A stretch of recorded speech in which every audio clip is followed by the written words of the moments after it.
Hello Sportyfriends users.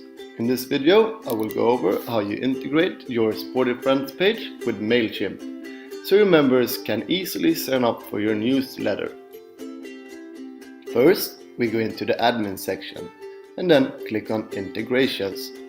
We then find the Mailchimp integration and click on configurate.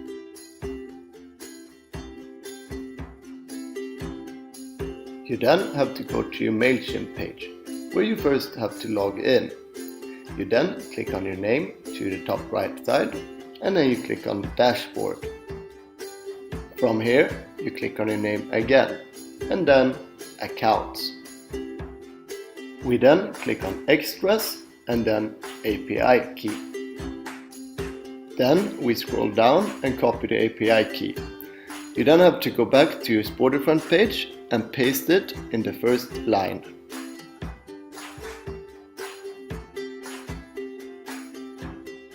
Now we have to go back into Mailchimp and then we click on lists.